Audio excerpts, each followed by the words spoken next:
We're back with another AB before and after comparison.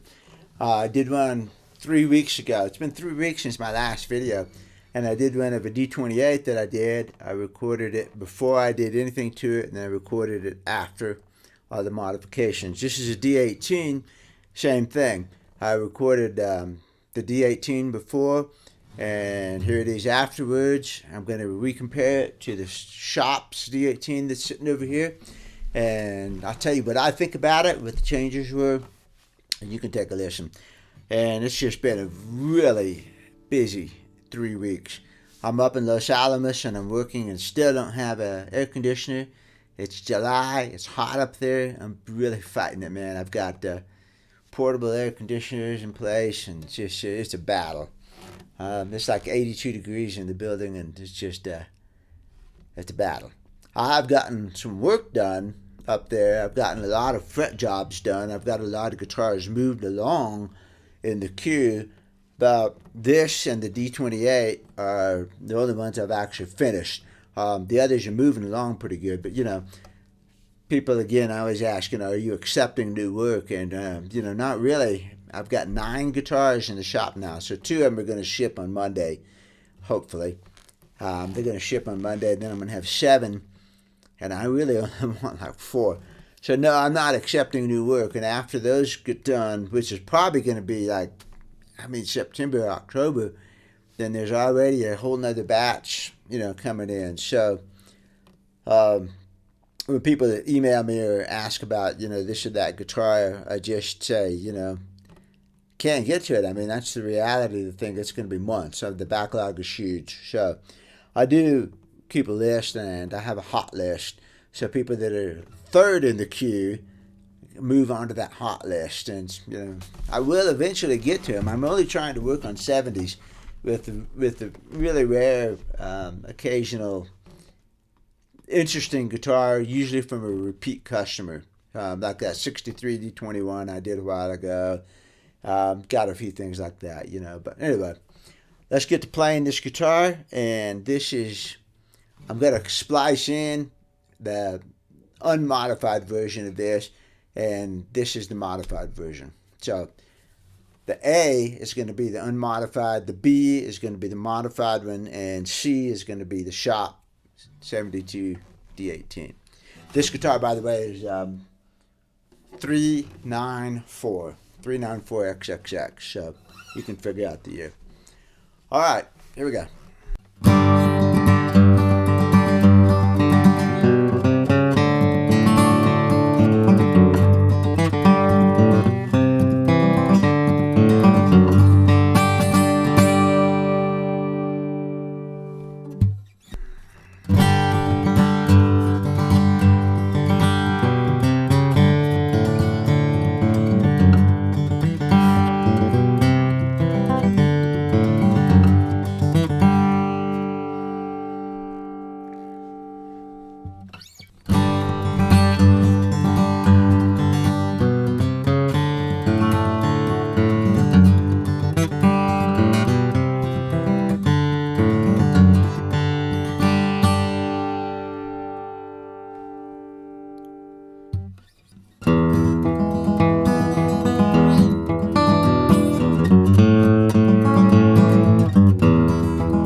Here's our modified guitar back.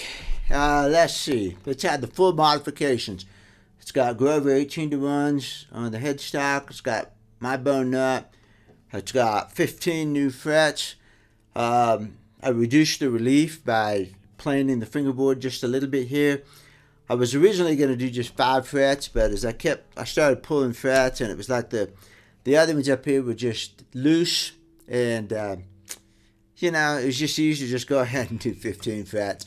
And then I have my frets, and they're glued in solid, and I just had more control over it. And I think I sanded and shaved plain just a little bit right here, which some people would call the 14th fret hump. It's not really a hump.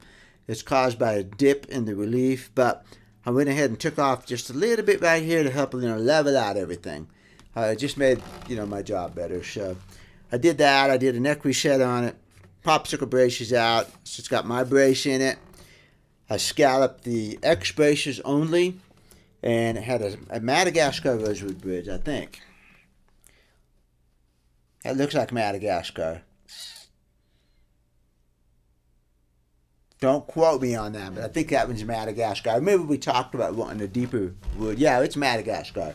I remember. I can see it on the board now. Madagascar rosewood bridge with a long through saddle, 2 1/4-inch spacing. The bridge plate is black locust, and the bridge has been scooted back for intonation. Here's what the scar looks like on this one.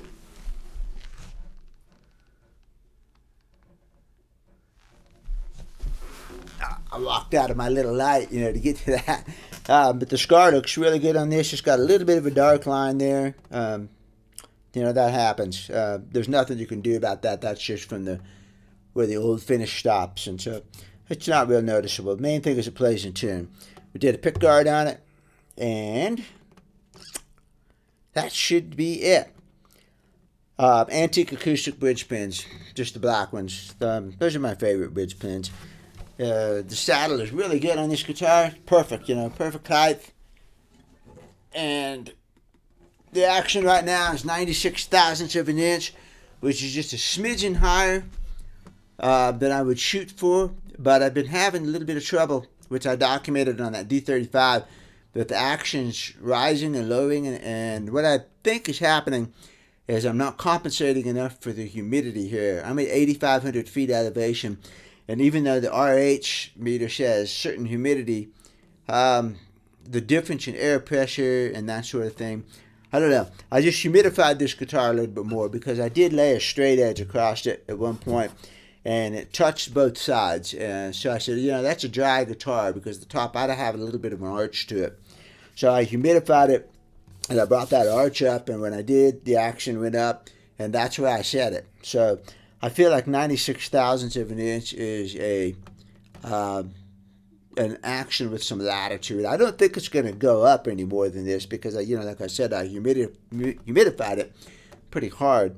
So I think it's going to be fine. I did ask the customer, if he wants it super slinky or just regular slinky. And right now it's regular slinky. If I dropped it about 3 or 4 thousandths of an inch on the E and the A, it could be super slinky.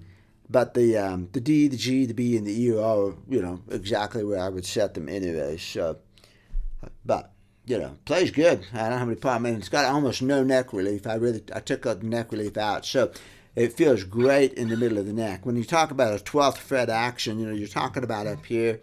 And right in here is where you play most of the time. So if the relief is really low, then this part is going to play easy. And you're going to have better clearance up the neck, which is what we have now. So, the main difference between this guitar and the 72 over there, well, the 72's got a little bit more age because this is, a 77, if I recall. It's got a little bit more age, but at this point, I don't think 5 years difference makes any difference at all, especially when you're talking about a highly modified guitar like this. So, I don't think that makes much difference. The main difference is that this has a Madagascar rosewood. That has a Brazilian rosewood bridge. And I think Brazilian, like I've said before about that shop D-18, it used to have a Grenadillo bridge on it. And it had a real powerful sound on it. But I messed up the bridge a little bit on the spacing. So when I replaced it, I tried Brazilian. I think the Brazilian's a little bit too bright. It doesn't quite have the bass that I would like to get out of a D-18. So I prefer actually the Madagascar rosewood bridge that's on this guitar. And the shop D-18 has got fully scalloped braces, so the tone bars are scalloped too. And more and more, I've been just scalloping the X braces on the 70s, and I'm really happy with the way those sound. You don't quite have the woof that a lot of people like, but I like the firm, powerful, punchy bass. They feel like 50s guitars to me, really good 50s. And that's a good sound. That mics really well. It cuts good. You can always go back in and scallop the tone bars. But when I play this guitar versus the 72, I hear that this customer's guitar is a little bit more powerful. The bass is just fuller. It's richer, meatier. I wouldn't quite call it punchier because that kind of implies brightness to it. But it's a powerful bass, man. When I hit those bass strings, it just boom, very powerful guitar. So this guitar's got a terrific neck on it. It's as good as that 72 over there, which is why I've kept the 72. When I sold all of my other shop guitars, I kept that 72 because it's got such a great neck. But this neck is really good. This neck's a little bit fatter, a little bit chunkier, and that chunkiness may give this guitar a little bit more of the bass that I'm hearing. And it's small, you can listen to it and see what you think. So, but I'm telling you, for me, sitting here as behind the box, I feel this guitar has got a little bit more power to it. It's got a terrific neck. It almost feels like a 1 3/4 inch. It definitely got a lot of room in there for those swing chords, doing the B7 cross picking thing, that sort of thing. Really super comfortable. I'm really happy with it. So I'm sure we'd send it back, But I am happy with this guitar. I think it sounds great. It plays good. The difference between this and the unmodified one is just so much clearer. The notes are more distinct, and they don't muddy together like they did with the unmodified one with the great big huge bridge plate and the Indian rosewood bridge and all that heavy stuff. It balances a whole lot better now. I mean, it's so much lighter. To me, it's just a much more clear, powerful, nicer sounding guitar.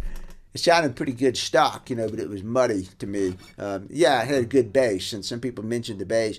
Well, that's the guitar, this particular one, because of the neck or whatever, does have a good bass. But to me, it's so much clearer now, especially when I was doing that cross-picking thing,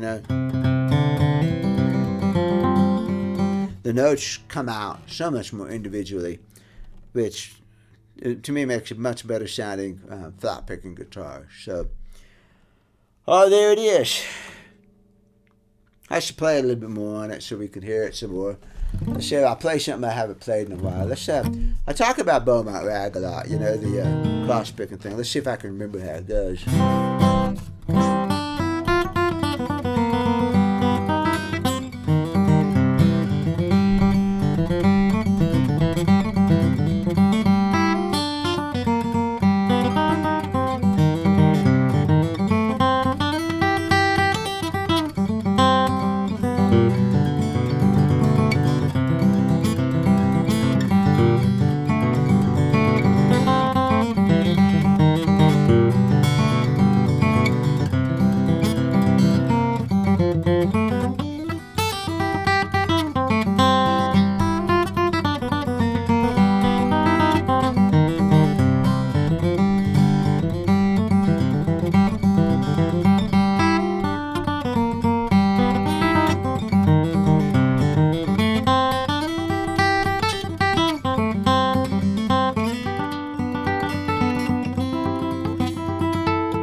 So nice up here. God, I feel like I have you know, I feel like I have a freeway's worth of room in there. So easy to get my fingers up and get those notes individual, which is much harder for me when the strings are equal center to center.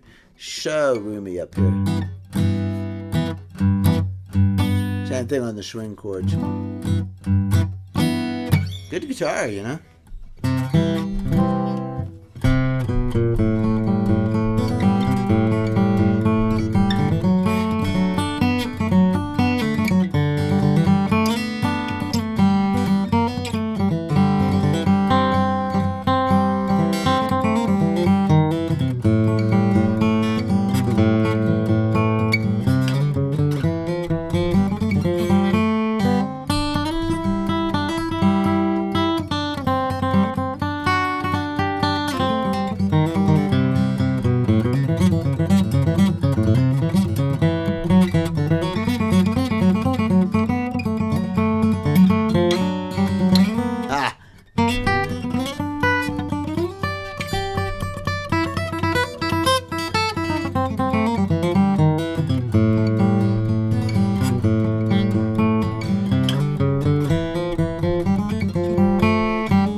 It's hot, and these are non-coated strings. You know, they're regular Diodario J17s. And I play with elixirs because they're slicker. Man, my fingers are just sticking to the strings. I couldn't get it to move. It was stuck.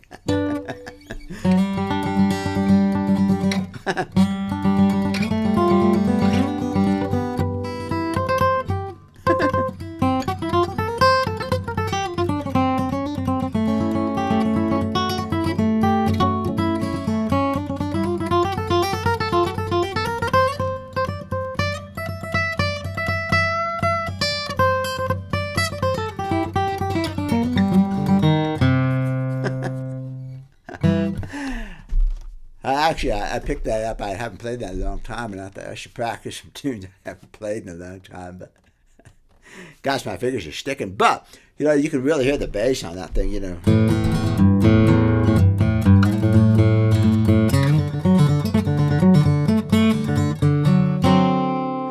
It just sounds great for a D-18, especially, you know, big powerful bass. Not the kind of rich, overtony stuff that you would hear on a D-28, but man, that's perfectly good. This is clean, super good for that kind of thing, where those notes are just coming out really clear, relatively clear, as clear as I can play them, you know. That sounds good, though, you know. Yeah, that's good bass. So, alrighty, let's get this video cut and get it out of here.